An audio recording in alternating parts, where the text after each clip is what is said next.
Bismillahirrahmanirrahim. Assalamualaikum warahmatullahi wabarakatuh. Waalaikumsalam warahmatullahi wabarakatuh. Al-Fatihah ila ruhi Sayyidina Habibina Syafi'ina Rasulullah Sayyidina Muhammad ibn Abdullah sallallahu alaihi wa ala alihi wa sahbihi wa azwajihi wa dhurriyyatihi.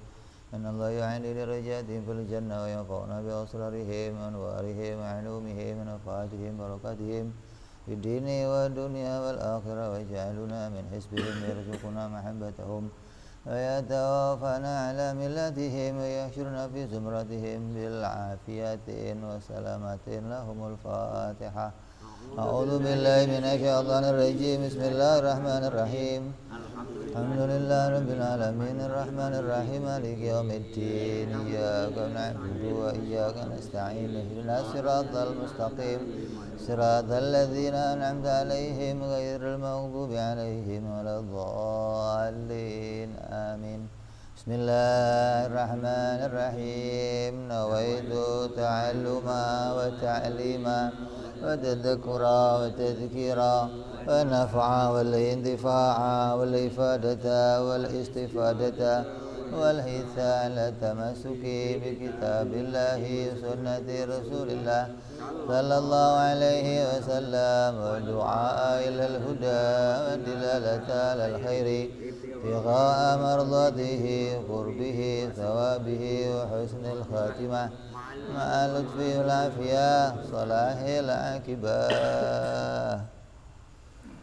Bismillahirrahmanirrahim. Alhamdulillahirabbil alamin. Wassalatu wassalamu ala asyrafil anbiya'i wal mursalin. Sayyidina wa habibina wa syafi'ina wa maulana Muhammadin wa ala alihi wa sahbihi ajma'in. Amma ba'du.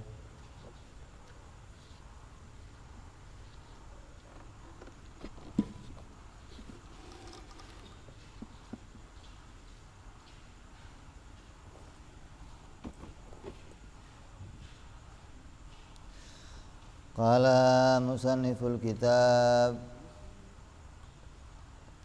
Habibul Imam Al-Habib Abu Abdullah Muhammad bin Yusuf As-Sanusi rahimahullah wa nafa'ana bihi wa bi'ulumihi fid darain. Allahumma aftah qulubana futuhal arifin wa bihikmatika wansur alaina birahmatika ya arhamar rahimin. Ila anqal apa kita?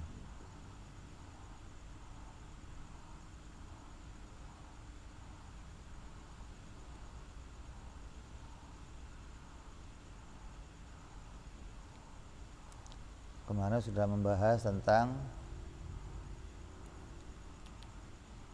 kesimpulan bahwa terkumpulnya semua akidah yang sudah kita pelajari dari sifat wujud sampai mutakalliman, dari sifat sidik sampai fatona, semua terkumpul dalam dua kalimat syahadat.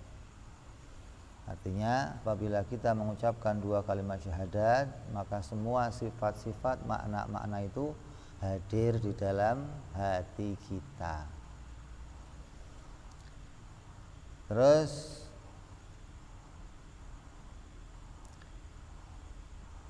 melanjutkan kepada makna uluhiyah.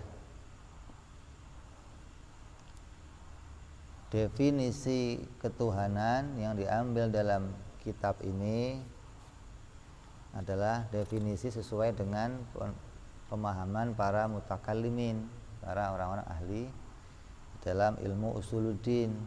Mereka memberikan penjelasan tentang uluhiyah dengan pengertian istighna'ul ilah an kulli ma siwa wa iftiqaru kullu ma adahu ilaih.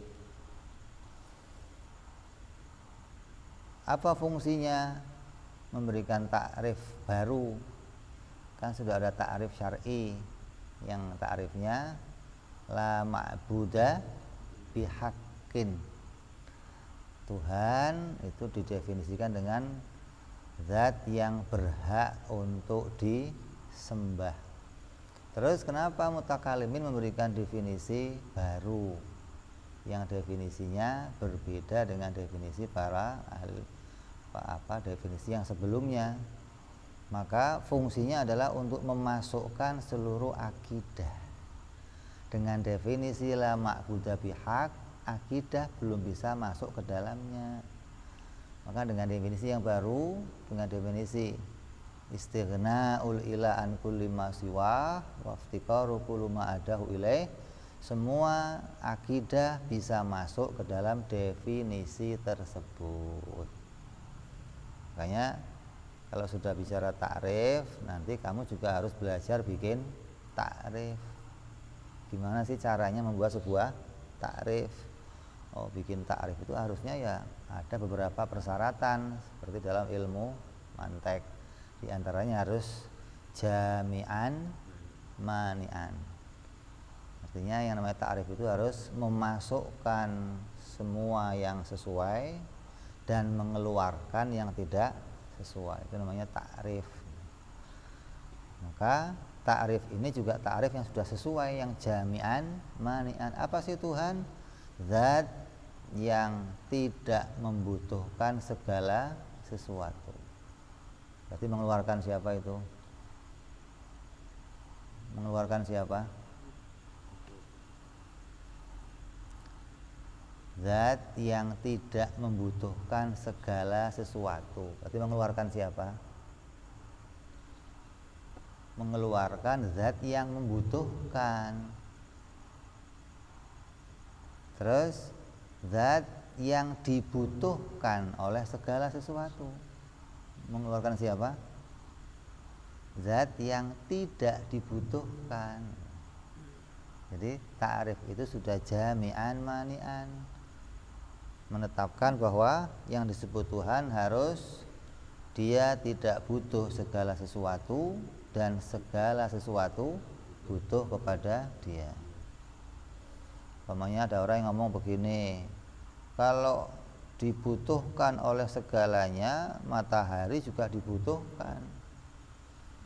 Makhluk butuh kepada matahari.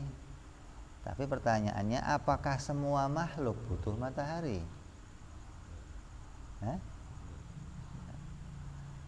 Kalau matahari dibutuhkan betul, tapi apa semuanya butuh matahari? Siapa yang nggak butuh matahari? Malaikat nggak butuh. Malaikat nggak butuh matahari. Siapa lagi yang nggak butuh matahari? Siapa? Kelelawar. Hampir. Itu yang kerja di remang-remang malam itu kan juga nggak butuh matahari. Kalau matahari keluar nyesel dia, mudah-mudahan panjang malamnya. Berarti dia keluar dari definisi. Kenapa? Dia tidak dibutuhkan oleh semua makhluk gitu loh. Tuhan itu harus dibutuhkan oleh semuanya. Air kan dibutuhkan, tapi nggak semuanya butuh air. Jadi definisi sudah memasukkan segalanya, sudah menetapkan bahwa yang demikian hanya ada pada sifat-sifat ketuhanan. Terus apabila sudah diketahui dengan jelas bahwa definisi ketuhanan adalah zat yang tidak butuh segalanya dan segalanya butuh kepada dia, maka kita akan perjelas ta'rif itu dengan apa? Dengan qiyas. Qiyas itu apa? Apa qiyas itu? Qiyas salah satu bagian dari dalil. Di antara yang mau kita pakai dalil dalam ilmu tauhid ada dua macam dalil. Ada dalil asar ala mu'athir, ada dalil lazim alal malzum. Maka di antaranya qiyas itu menggunakan dalil yang mau menunjukkan bahwa sesuatu itu mau kita lazimkan dengan sesuatu yang lain. Kan qiyas itu isinya terdiri dari dua muqaddimah, dua, kalau dalam bahasa sekolahnya dua premis, dua susunan kata yang kemudian mempunyai hasil. Susunan kata yang mempunyai hasil. Yang satu makna umum, yang satu makna khusus, yang kemudian mempunyai sebuah kesimpulan. Kalau kesimpulannya itu ditulis di dalamnya, namanya qiyas istisnaiyah, qiyas pengecualian. Kalau kesimpulannya enggak ditulis di dalamnya, namanya qiyas iqtironiyah. Makanya dalam ilmu ini kita pakai dua macam qiyas, ada qiyas istisnaiyah, ada qiyas iqtironiyah. Qiyas istisnaiyah contohnya kayak apa? Seperti orang mengatakan, apabila siang itu telah terjadi, pasti matahari telah muncul. Jadi kita menguatkan siang, kita memutusin matahari itu pasti ada, dilazimkan dengan adanya siang gitu loh. Itu kelaziman yang sesuai namanya. Kalau mataharinya nggak kelihatan, oh bukan nggak ada. Ketika siang sudah muncul membuktikan pasti matahari ada. Begitupun kita akan pakai kias ini. Kalau Tuhan itu nggak butuh segalanya, pasti dia mempunyai sifat wajib wujud, wajib qidam, wajib baqa, wajib mukhalafah gitu loh. Jadi membuktikan Allah itu adalah Tuhan dibuktikan dengan adanya sifat-sifat ketuhanan. Ini mau melazimkan. Maka kita menggunakan dalil istisnaiyah. Apabila Allah itu zat yang tidak butuh dengan segalanya, fayujibu lahu ta'ala al-wujud wal qidam wal baqa wal mukhalafah sampai selesai. Yang jumlahnya berapa? 11 sifat. Nah, nanti dari 20 sifat kita akan bagi, sebagian masuk menunjukkan makna istighna bagi Allah, sebagian yang lainnya menunjukkan makna iftikor, segalanya kepada Allah. Ya, jadi kita pakai kiasnya kias istisnaiyah. Kenapa? Karena jawabannya sudah ada di dalamnya gitu loh. Kalau Nabi Muhammad itu Rasul, maka wajib dia itu sidik, tabligh, amanah, fatonah gitu loh. Kalau Zaid itu laki-laki, pasti punya. Nah, kan itu jadi jawabannya gitu loh. Ini mau kita lazimkan gitu loh. Ada pula kelaziman yang nggak cocok. Kelazimannya harus cocok, kayak orang kafir ngomong begini, kalau memang Tuhan itu ada, pasti orang miskin nggak ada. Kan nggak cocok. Kata dia, kan Tuhan maha kaya, maha baik, masa sih Tuhan ada tapi masih ada orang miskin? Ini nggak ada hubungannya. Saya masih ngomong, kalau orang miskin masih ada, berarti Tuhan itu nggak ada. Kan ini nggak hubungan yang nggak akur, nggak cocok, premisnya nggak sesuai gitu loh, susunan kalimatnya nggak sesuai. Jadi membuat kias sebagai pembuktian juga harus lazim, harus sesuai. Jadi kemarin sudah kita bahas bahwa Allah zat yang tidak membutuhkan segalanya, maka itu menunjukkan Allah itu wajib bersifat 11 sifat. Pertama wujud, qidam, baqa, mukhalafal hawadis, qiyamu binafsi, sama, basar, kalam, sami'an, basiran, mutakaliman. 11 sifat menunjukkan Allah tidak butuh segala sesuatu. Dalilnya apa? Nah, sudah pakai kias, kita dalil lagi. Id laulam yajibu lahu hadhihi sifat, apabila sifat-sifat tadi enggak wajib pada Allah, maka akan terjadi sifat yang sebaliknya pada Allah.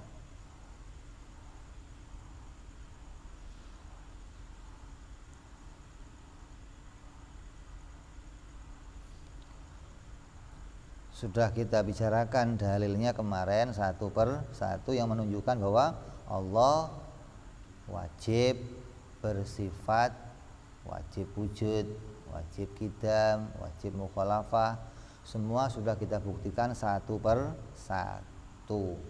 Maka adanya sifat-sifat ini pada Allah menunjukkan dia tidak butuh segala sesuatu.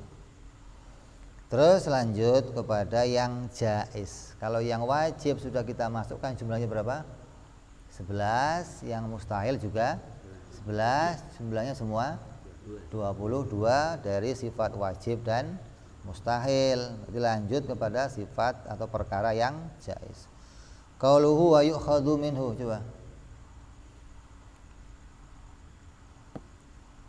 Wa yu'khadhu minhu, ada. Hilang. Wa yu'khadhu minhu. Wa yu'khadhu fi afsai.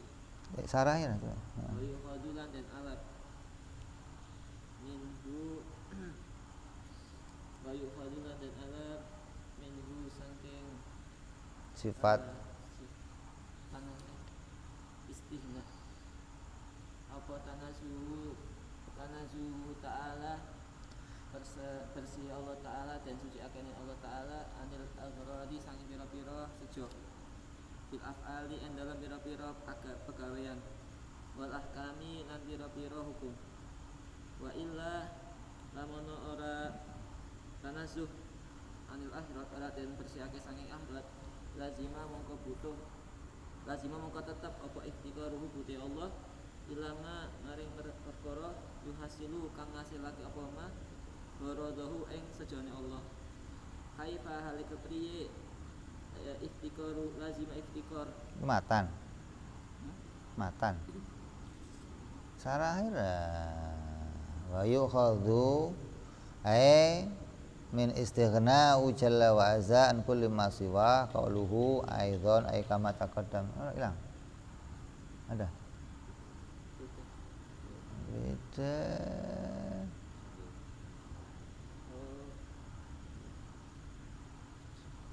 Wa yu'khadhu lan den alat minhu ay min istihna'ihi saking istihna'i Allah Ta'ala ajalla wa azza an kulli ma saking saben-saben perkara siwahu kang saliyane Allah. Wa qauluhu aidan ay kama uhida minhu ma taqaddama, kama uhida kaya oleh dan alat minhu kama kaya perkara uhida kan dan alat minhu sange ma Allah perkara taqaddama kang wis dhisik apa. Wa qauluhu tanazuhu ta'ala ilahirihi ay la yakhfa ora samar anahu satamene anahu mimma yandariju anahu satamene tanazuh iku mimma saing perkara yandariju kang mlebu apa mah tahta mukhalafati ing dalem misore mukhalafah lil hawadis wa qad taqaddama lan teman-teman wis dhisik apa dikruha nutur mukhalafatul hawadis. Wa inna ma nasso ang usine ngenas alaihi ing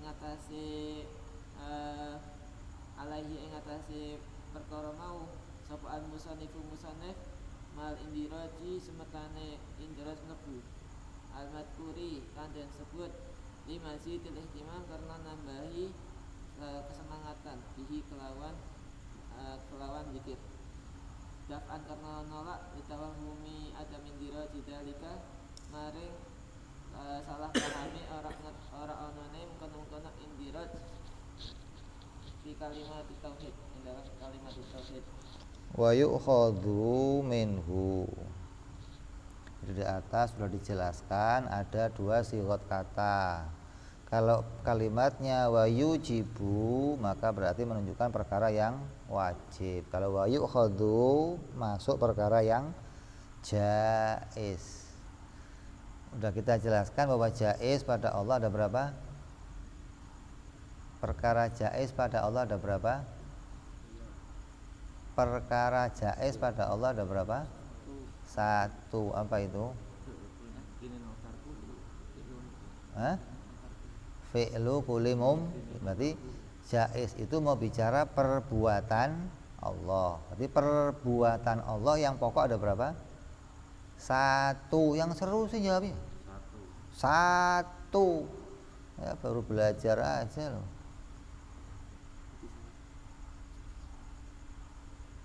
Satu itu apa? Menciptakan. Gak ada perbuatan Allah yang lain, gak ada. Perbuatan Allah hanya satu, menciptakan. Jadi kalau ada kalimat di Al-Quran yang menunjukkan perbuatan Allah selain menciptakan, maknanya harus dikembalikan menciptakan. Contohnya apa? Contohnya kalimat apa? Wa jaa rabbuka wal malaku soffan soffa. Apa artinya? Dan datang Tuhanmu. Datang fi'il bukan? Datang fi'il bukan? Kalau jadi sifat Allah bagaimana? Kalau jaa itu jadi sifat perbuatan Allah, jadinya bagaimana? Berarti Allah berubah. Datang itu dari tempat yang satu ke tempat yang mungkin gak bagi Allah? Berarti jaa dimaknai apa? Datang dimaknai apa? Mendatangkan gitu. Harus maknanya perbuatan Gak mungkin yang datang itu Allah. Kalau datang jadi fi'ilnya Allah akan sama dengan fi'il kita. Pak Menteri datang dari rumahnya ke kantor. Itu kan kucluk. Nah, kalau datang pada Allah bagaimana? Kan nggak cocok. Berarti harus dimaknai mendatangkan. Siapa yang Allah datangkan? Ya apa saja. Bisa malaikat, bisa thawab, bisa rahmat, bisa. Yanzilullah fi sama'i dunya. Allah turun pada langit dunia fi kulli lail. Allah turun pada langit dunia pada tiap malam. Turun jadi fi'ilnya Allah. Bagaimana itu? Menurunkan, harus begitu. Kalau mananya Allah yang turun, wah ya. Nanti kamu adang, turun jam berapa tangkep gitu. Ya jangan naik lagi. Nanti kalau turun pada fi'ilnya Allah maknanya semua begitu. Apabila kamu menemukan fi'il yang diletakkan kepada Allah selain menciptakan, maka dikembalikan kepada menciptakan. Karena fi'ilnya Allah hanya satu, yaitu menciptakan sesuatu atau meniadakan sesuatu. Lah, kalau pokok perkara jaiz hanya satu, kemudian sifat perkara jaiz. Nah, beda nih. Bukan sifat jaiz, bukan. Allah enggak punya sifat jaiz. Kalau Allah punya sifat jaiz pada dirinya, nanti zatnya juga jaiz.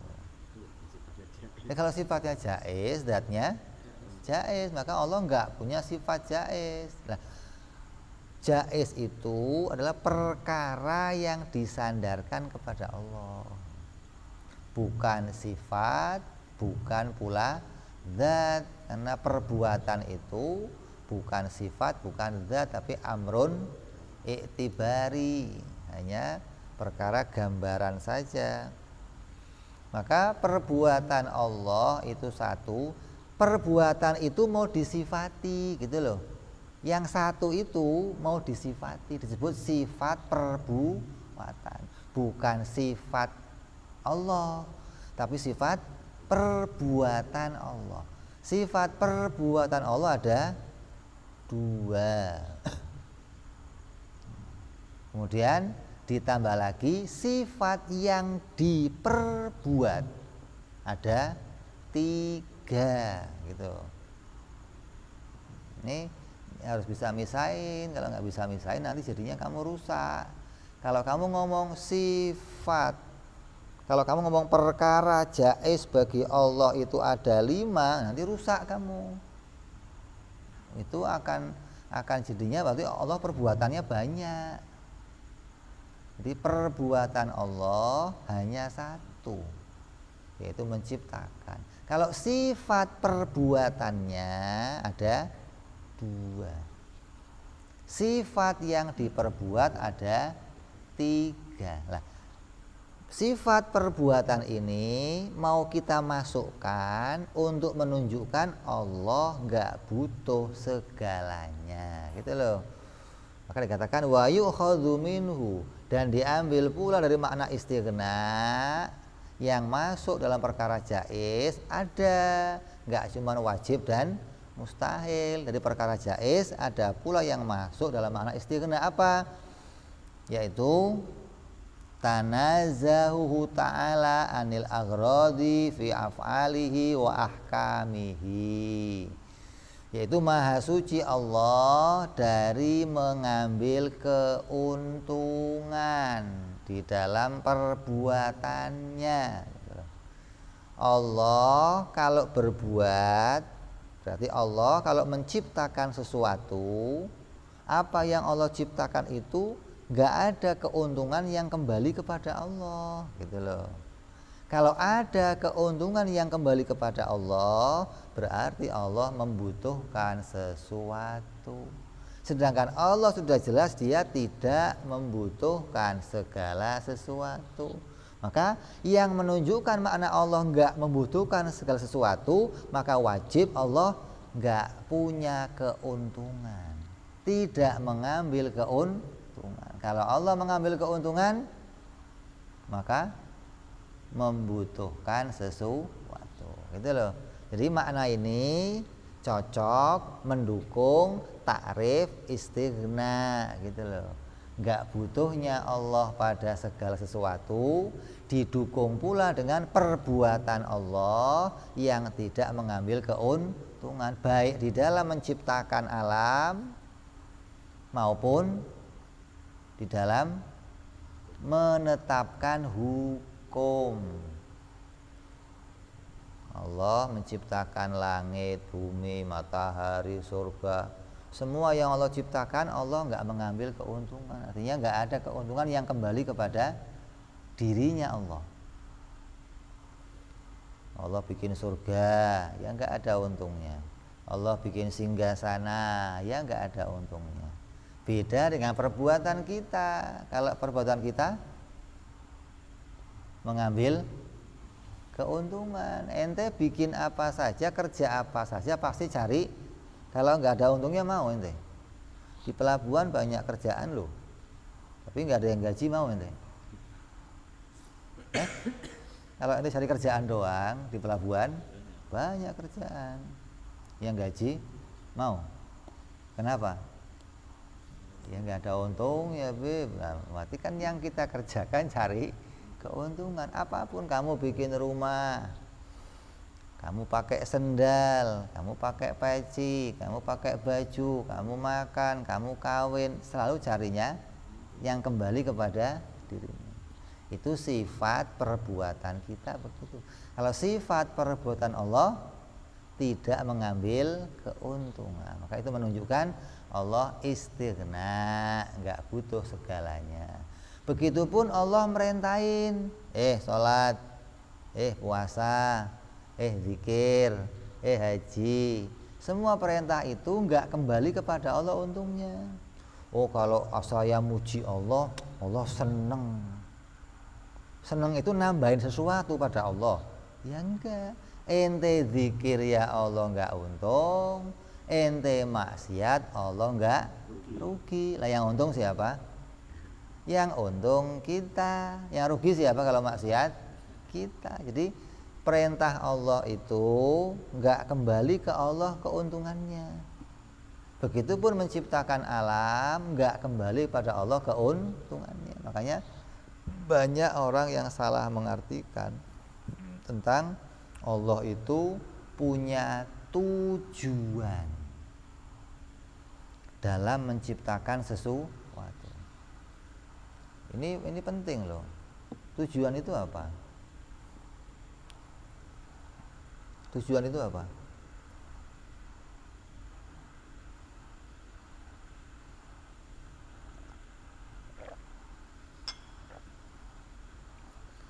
Ente kalau melakukan sesuatu punya tujuan enggak? Enggak, ngawur-ngawuran. Ngawur-ngawuran apa punya tujuan? Nah, tujuan itu apa? Hah? Maksud hati. Apalagi yang lainnya? Tujuan itu target yang mau dicapai. Kamu gali sumur, tujuannya apa? Kalau nggak air, mau bikin sumur, tujuannya apa? Air.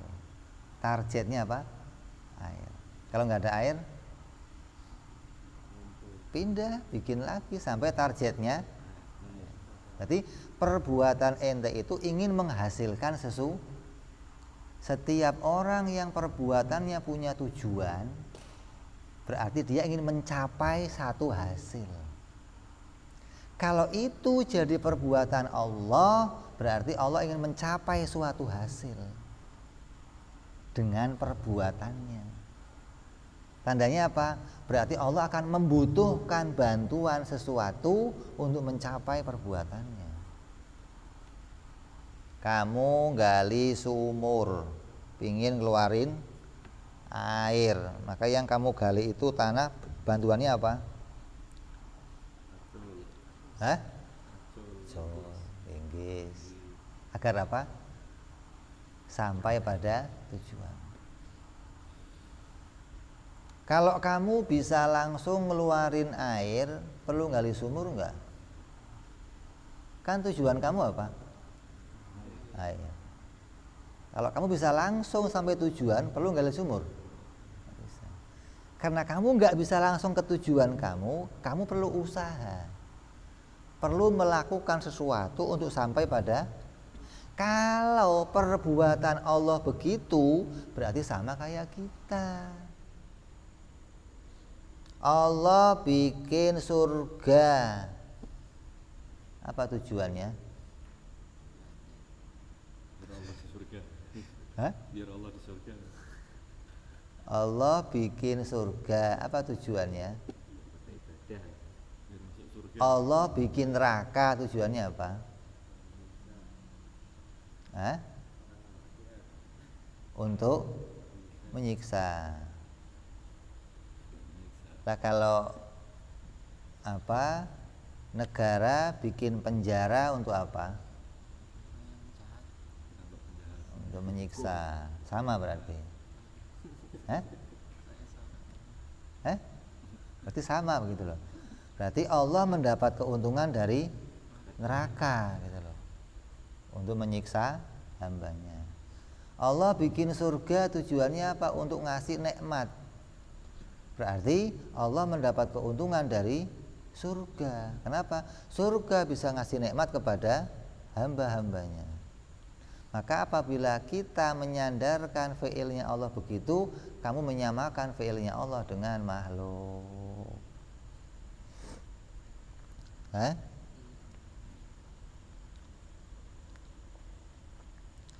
Maka dikatakan di sini kan, la yakhfa annahu mimma yandariju tahta mukhalafatul hawadis. Ini masuk dalam maknanya mukhalafah lil. Makna yang mana masuknya?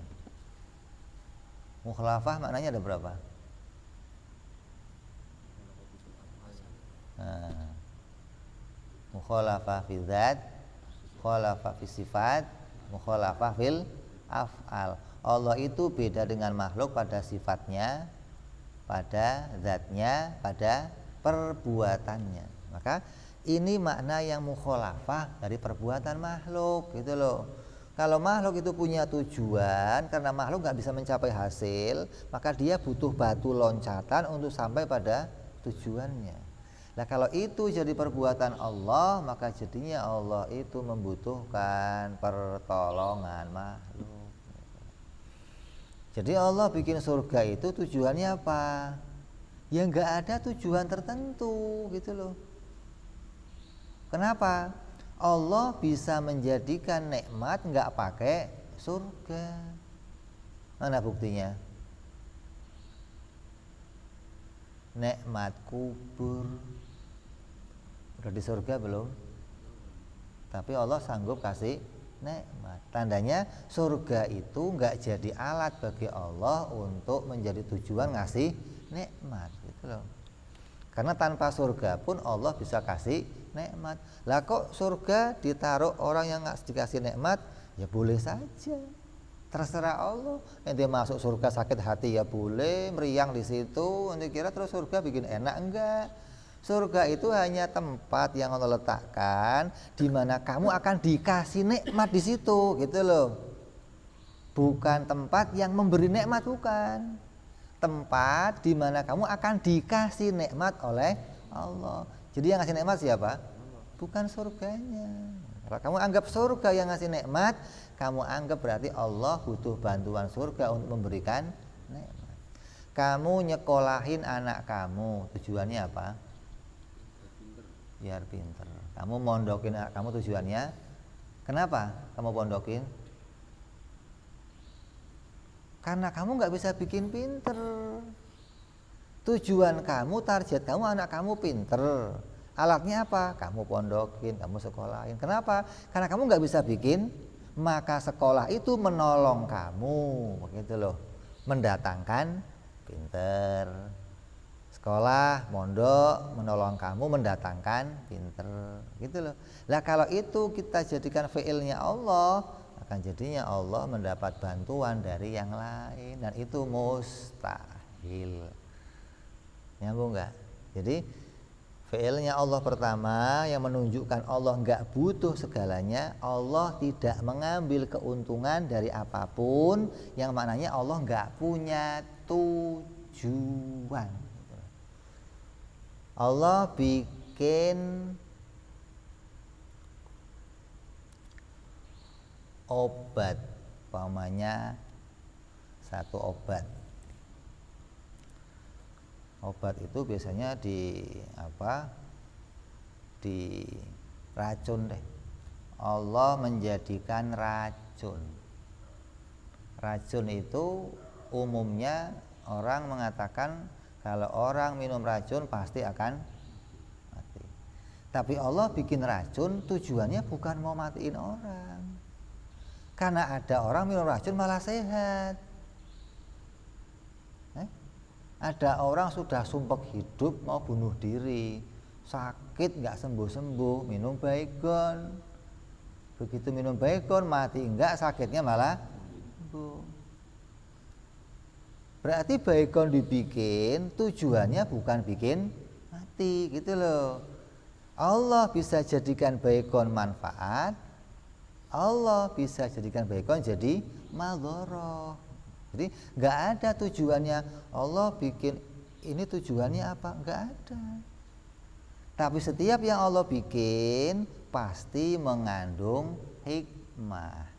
Racun, apa hikmahnya? Ya terserah Allah, nanti Allah apa yang mau dijadikan.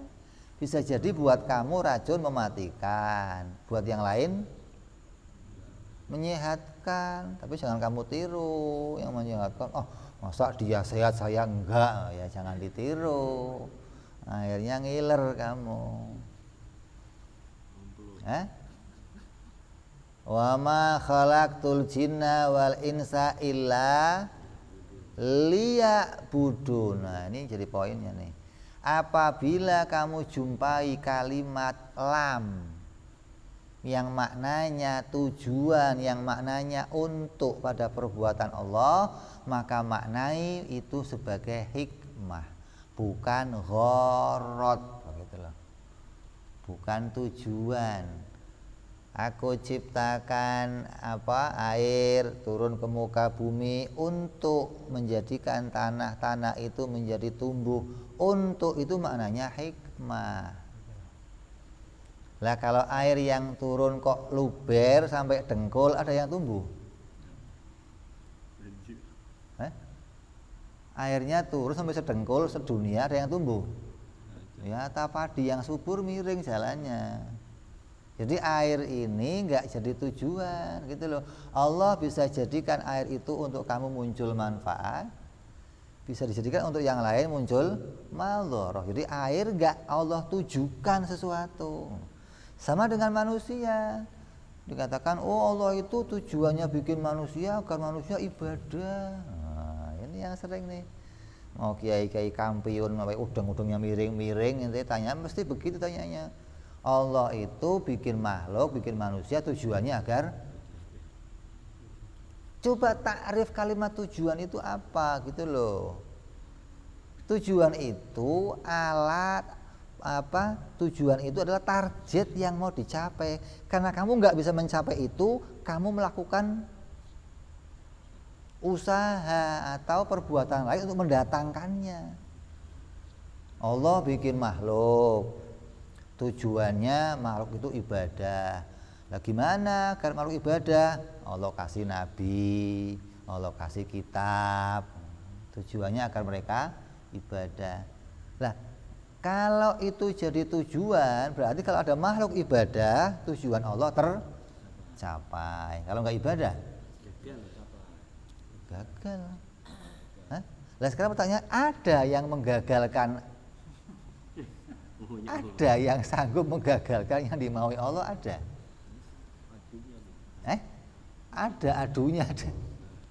Kalau tujuannya Allah menciptakan makhluk ibadah, maka ketika makhluk ibadah tujuannya akan tercapai. Kalau makhluk gak ibadah tujuannya gagal. Nah, yang menggagalkan perbuatan Allah siapa? Pertanyaannya begitu dong. Kalau kamu berpikirnya realistis begitu, berarti ada yang lain yang bisa menggagalkan perbuatan Allah. Maka ini jadi mustahil. Lah terus berarti itu kalimat Quran yang mengatakan Allah menciptakan makhluk untuk ibadah, maknanya apa? Bukan tujuannya Allah, bukan.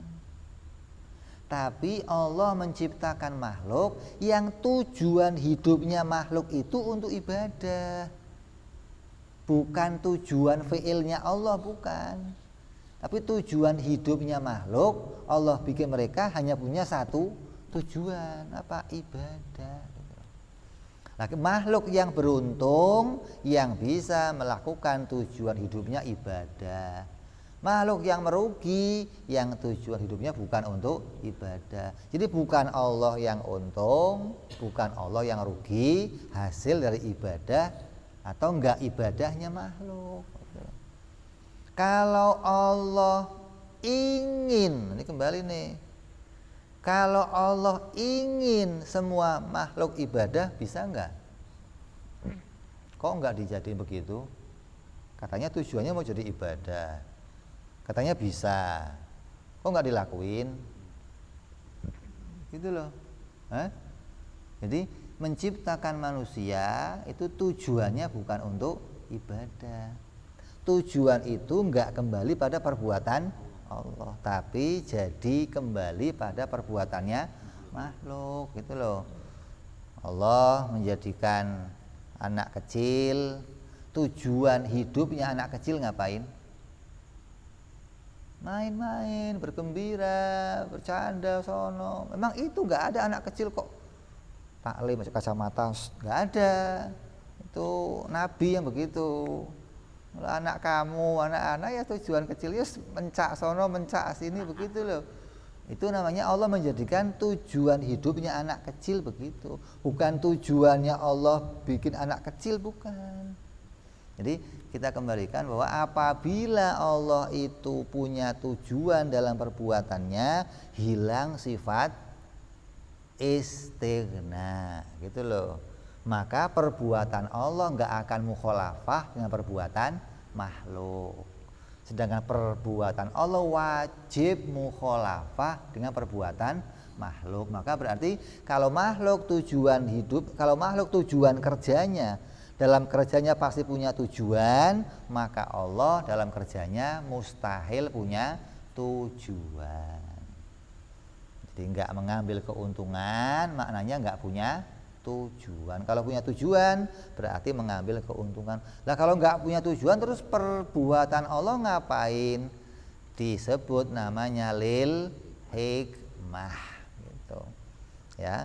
Jadi makna yang pertama memaknai Allah Yang menunjukkan Allah itu istighna yaitu Allah tidak mengambil keuntungan.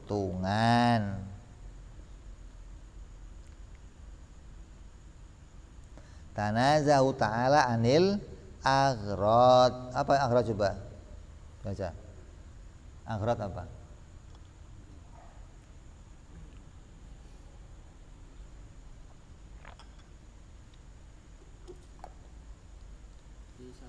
Ha. Jam'u ghardun. Jam'u gharad wa huwa al-maslahah al-mutarattabah al-fi'il al-mutarattibati al-fi'il wa huwa utawi gharad iku al-maslahatu kemaslahatan al-mutarattibatu kang den sebabake al-fi'il ngatas fi'il awil hukmi utawa hukum. Masalah itu apa? Hah? Masalah itu apa? Kebaikan. Kebaikan, keuntungan gitu loh. Gharad itu keuntungan yang dihasilkan dari fi'il. Jadi kalau Allah punya gharad berarti Allah mendapatkan keuntungan. Awil hukmi min haitsu kauniha maksudatan minhu khilafil hikmah. Bi khilafil hikmah. Maka perbuatan Allah itu bukan gharad tapi lil hikmah gitu. Kalau enggak begitu bagaimana? Akan kembali berarti Allah itu mendapatkan keuntungan, baik keuntungan dari bantuan makhluk atau keuntungan dari mendapatkan hasil gitu. Terus wa illa amana ora wa illa lazimu qad wajib apa iftikaruhu butuhe Allah ilama maring barang yuhasilu kang ngasilake apa ma baradahu ing tujuane Allah. Kaifa kepriye kok iftikar butuhe Allah maring perkara kang ngasilake maring tujuane bahwa hal utawi Allah jalla wa azza iku al-ghaniyyu zat kang semuge an kulima saking saben-saben perkara siwa kang saliyane Allah. matan kuwi. Wa qauluhu wa illa lazima ila akhirih yuqad minhu dan alam minhu saking qauluhu lazim wa qauluhu illa lazima kias istisnai nadmuhu hakada utawi runtutane kias istisnai hakada kaya mengkene laulam yakun lamun ora ana sapa Allah iku mutanazihan kang bersih anil aghradi saking pira-pira tujuan fi af'alihi en dalam pira-pira pekerjaan Allah wa ahkamihi lan pira-pira hukumi Allah lazima mongko wajib apa iftikaruhu butuhe Allah taala ilama maring perkara yuhasilu kang ngasilake apa ma gharadahu ing tujuane Allah lakin tali tetapine utawi tali iku batilun batil wa idza batala mongko wa idza batala la ina kane batal apa atali tali batala mongko batal apa al muqaddamu muqaddam wasabata lan tetep apa nakiduhu nakite muqaddam wa huwal matlub wa huwa utawi hale utawi nakitnya iku al matlub bukan den tuju fata amal mongko angan-angan sapa sira. Artinya ada muqaddam, ada tali dalam kias itu. Atau ada muqaddimah sughra, ada muqaddimah kubra, sama bahasanya. Ada premis apa kalau dalam bahasa inteleknya itu. Apa namanya muqaddimah sughra, muqaddimah kubra. Muqaddimah sughra itu perkataan atau kejadian yang kecil mau digandengkan dengan kejadian yang gede gitu loh, mau dilazimkan gitu loh. Nah, keduanya harus lazim, antara tali dengan muqaddam itu harus berkaitan, harus lazim. Kalau nggak cocok gimana? Ya nggak bisa diterima. Kayak tadi, apabila Allah itu suci dari gharad, dari tujuan, dari mengambil keuntungan dalam perbuatan atau hukum-hukum yang dia berlakukan, Maka kalau Allah enggak maha suci, berarti Allah pasti akan butuh pada sesuatu untuk mengantarkan dia bisa menghasilkan tujuannya. Tapi adanya Allah itu butuh sesuatu untuk menghasilkan tujuannya batal. Kenapa? Karena Allah itu istighna. Allah itu enggak butuh kepada sesuatu yang lain. Kalau enggak butuh, berarti Allah itu harus tanazahu anil aghrad. Itu loh. Itu talinya harus cocok. Kalau Allah itu istighna gitu loh. Kalau Allah itu istighna, enggak butuh sama yang lain, berarti harus perbuatannya enggak butuh penolong. Gitu kan? Kalau perbuatannya Allah butuh penolong, hilang istighnanya, jadinya iftikor. Iftikor mustahil bagi Allah. Jadi Allah harus tidak butuh bantuan untuk menghasilkan apa yang diperbuat. Maka perbuatan Allah baik dalam menciptakan sesuatu, menetapkan hukum, itu enggak punya keuntungan, enggak butuh penolong, enggak butuh bantuan siapapun untuk sampai kepada menghasilkan apa yang dikehendaki. Maka jadi kesimpulan menunjukkan bahwa wajib Allah tidak butuh bantuan, sama dengan wajib Allah tidak mengambil keuntungan. Qauluhu illa ma yuhassilu gharduhu. Terus ila ma yuhasilu gharaduhu, ila ma barang perkara yuhasilu kang ngasilake ama gharaduhu ing tujuan Allah, ai ila fi'lin, ai tegese ila fi'lin maring pekerjaan au hukmin utawa hukum, yuhasilu kang ngasilake apa hukum, maksudahu ing tujuane Allah, wa matlubahu lan ing tuntutanane Allah taala. Wa qauluhu kaifa ismu istifham ala wajhi ta'ajjub ing atase wajah ta'ajjub, wal wawu hal utai wawu fi qoulihi ing dalam ucapan musannaf rupane wa huwa jalla wa azza ila akhirih lil hal ai kaifa yasihu dzalik wal halu annahu satamane Allah jalla wa azza iku al-ghaniyyu datang semuki an kulli ma siwa. Di kaifanya itu kaifa mau menunjukkan kok bisa, bagaimana bisa Allah itu butuh. Jadi kesimpulan bahwa mustahil Allah itu membutuhkan bantuan sesuatu untuk mencapai, untuk memunculkan apa yang dikehendaki. Allah menghendaki orang yang ibadah mendapat kenikmatan, maka Allah enggak butuh surga untuk mengantarkan kenikmatan itu kepada hamba-hambanya. Kenapa? Dalam kubur aja Allah bisa kasih nikmat. Lah kok dimasukkan surga, maka surga itu bukan tempat pemberi nikmat, tapi tempat Allah akan menjadikan nikmat kepada mereka, memberi nikmat kepada mereka. Jadi yang ngasih nikmat siapa? Allah, bukan yang ngasih Allah tapi lewat surga. Enggak ada begitu, enggak ada. Kalau yang ngasih Allah tapi lewat surga, berarti surga jadi apa? Penolong, begitu loh. Surga menjadi pembantu untuk mendatangkan kehendaknya Allah, memberikan nikmat. Maka itu mustahil bagi Allah. Kalau begitu Allah kehilangan sifat istighnanya. Allah kehilangan makna ketuhanannya, akan sama perbuatannya dengan makhluk. Maka itu mustahil. Ini sifat perbuatan yang pertama yang masuk dalam maknanya apa? Istighna, yang menunjukkan Allah enggak butuh segala sesuatu. Harus perbuatan Allah tidak mengambil keuntungan apapun, baik dalam menciptakan alam maupun menetapkan hukum. Insyaallah kita sambung yang akan datang bicara sifat perbuatan yang kedua. Wallahu a'lam bishawab. Wa ila hadratin nabi Fatihah.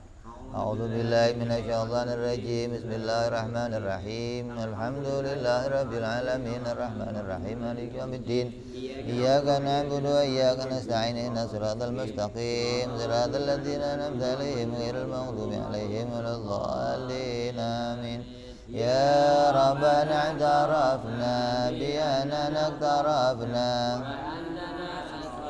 على لظى أشرفنا فاتب علينا توبة تغفر لكل حوبة واستر لنا عوراتي وآمن رواتي لوالدنا ربي ومولودنا والآل والإخوان وسائر الحلان وكل ذي أو جرة أو صحبة والمسلمين أجمع آمين ربي فضلا وجودا منا لا باكتساب منا بالمصطفى رسولنا بكل سول صلى وسلم ربي عليه عند الحب وآله وصحبه عند طاس صحبي الحمد لله سبحان ربك رب العزة أما يصفون وسلام على المرسلين والحمد